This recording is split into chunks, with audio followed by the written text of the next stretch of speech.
네, 170번부터 풀어보도록 하겠습니다.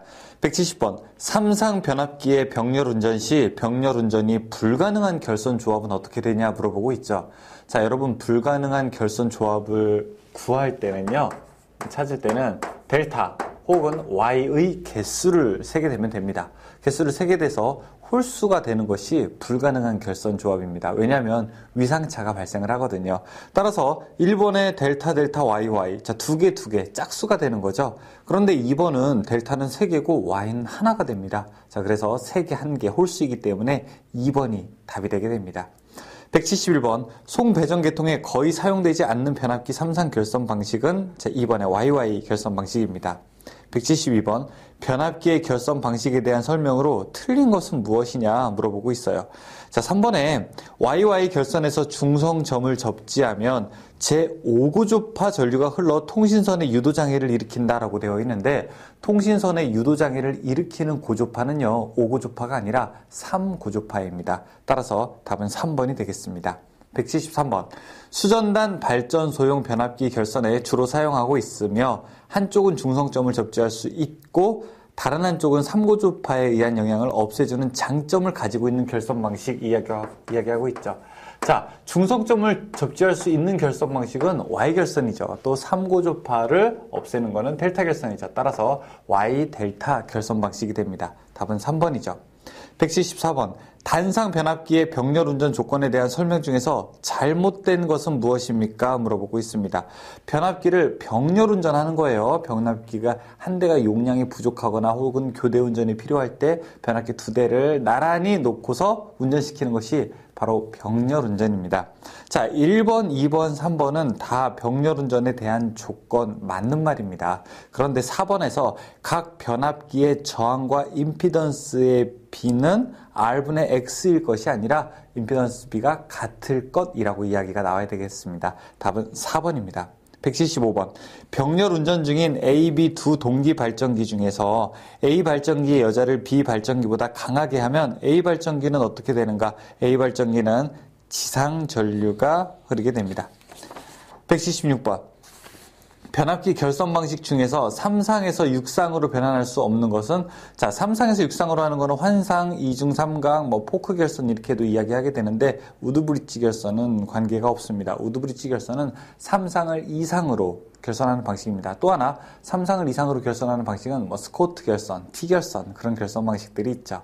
177번 3상 전원을 이용하여 2상 전압을 얻고자 할 때 사용하는 결선 방법은 1번의 스콧 결선입니다. 178번 변압기의 1차 측을 Y결선, 2차 측을 델타 결선한 경우 1차와 2차 간의 전압의 위상 변이는 어떻게 되는가? 1차와 2차는 위상 변이 몇 도? 30도의 위상차가 발생하게 되죠. 179번 3상 전원에서 2상 전력을 얻기 위한 변압기의 결선 방법은 무엇인가? 자, 스콧 결선, T 결선, 그 다음에 우드 브릿지 결선 그런 것들이 있다고 했죠.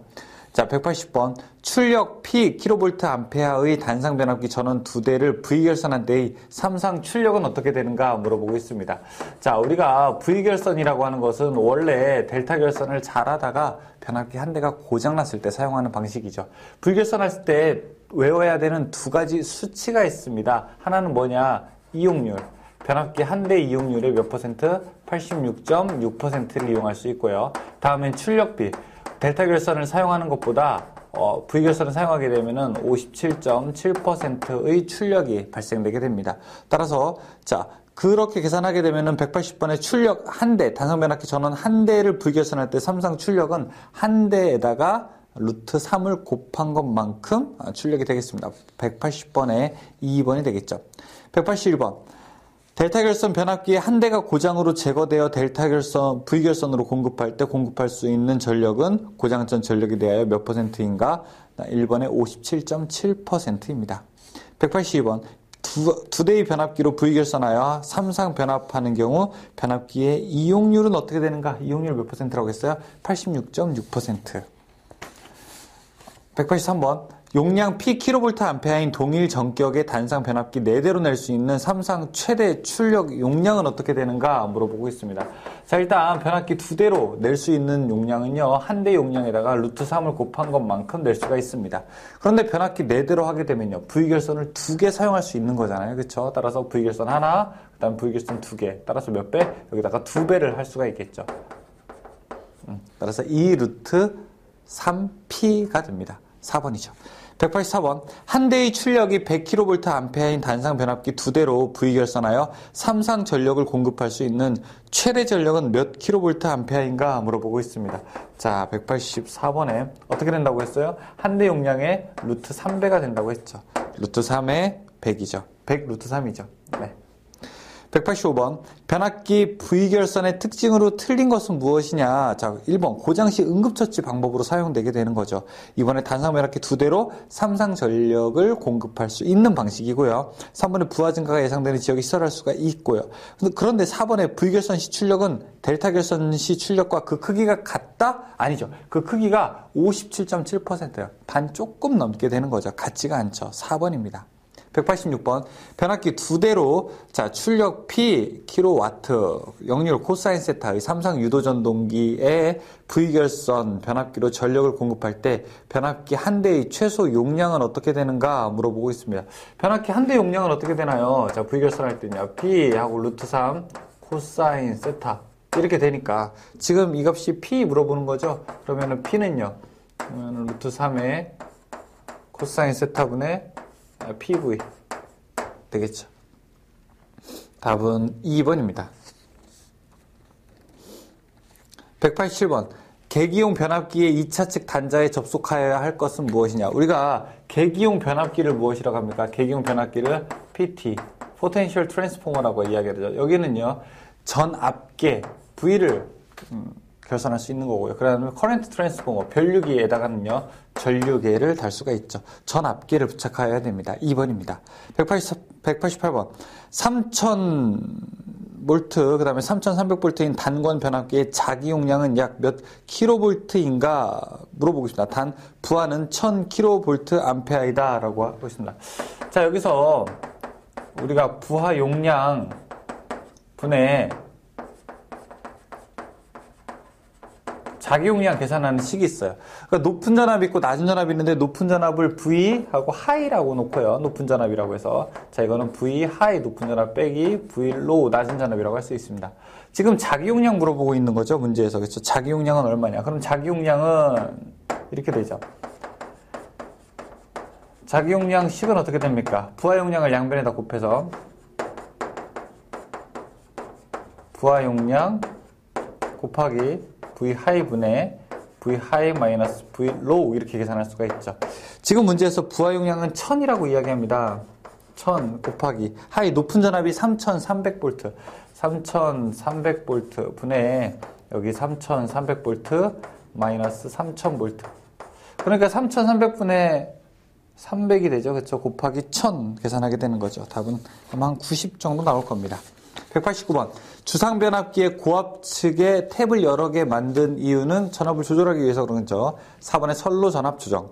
190번. 3권선 변압기에 대한 설명으로 옳은 것은 무엇이냐? 권선이 3개 있는 거예요. 그렇죠?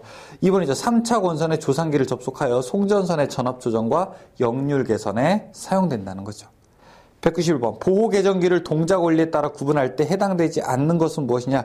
유도형으로 사용할 거냐, 정지형으로 사용할 거냐, 혹은 디지털형으로 사용할 거냐, 동작을 어떻게 시킬 거냐라고 하는 그 동작 원리에 따른 구분이지만 4번의 저항형은 관계가 없습니다. 192번. 변류기 개방 시 2차 측을 단락하고 그 다음에 개방을 해야 되는데요. 왜 2차 측을 단락하느냐? 과전압으로부터 보호하는, 즉 2차 측을 절연 보호하기 위해서 그렇습니다. 193번. 다음 설명 중에서 틀린 것은 무엇이냐? 자, 1, 2, 3번 지나가고요. 4번에 계기용 변압기의 2차 표준은 110, 220이 아니라 계기용 변압기의 2차 표준은요, 바로 110V입니다.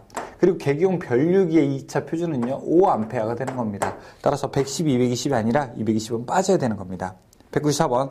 다음 중 변압기의 절연 내력 시험법이 아닌 것은 무엇이냐? 절연 내력, 얼마나 절연에 잘 견딜 수 있느냐를 구하는 시험인데 1번의 단락 시험은 아니죠. 단락 시험은 뭐 구할 때 쓰게 되는 거죠? 우리가 탈락시험, 통송 구하거나, 그 다음에, 임피던스 전압, 그런 거 이제 구할 때 쓰게 되는 거죠. 195번. 변압기 절연 내력 시험과 관계가 없는 것은 무엇입니까? 4번에 극성 시험 관계 없습니다. 196번. 변압기 등가외로 작성에 필요하지 않은 시험은 3번에 반환 부하 시험. 무부하 시험으로는 우리가 철손을 알 수 있고요. 그렇죠? 단락 시험으로는 우리가 동손을 알 수 있죠. 또 저항 측정 시험으로는 저항을 구할 수가 있어서 변압기 등가 회로를 그리는데 중요한 단서들을 제공하지만 3번의 반환 부하법은 관계가 없어요. 197번. 변압기 온도 시험을 하는데 가장 좋은 방법은 1번의 반환 부하법. 반환 부하법은 온도 시험하는 방법입니다. 198번. 단권 변압기 설명으로 틀린 것은 무엇이냐? 4번에 3상에는 사용할 수 없고 단상으로만 사용한다? 아니죠. 단권 변압기는 3상에서도 사용을 할 수가 있습니다. 그래서 4번이 잘못된 거죠. 자, 여기까지 이제 변압기의 결선에 대해서 간단하게 봤는데요. 부위 결선할 때는 이용률과 출력률, 출력비라고 해야 되겠네요. 그렇죠? 출력비 이런 내용들 여러분께서 잘 살펴보시기 바라겠습니다. 잠깐 쉬었다가 이어서 문제 풀도록 하겠습니다. 수고하셨습니다.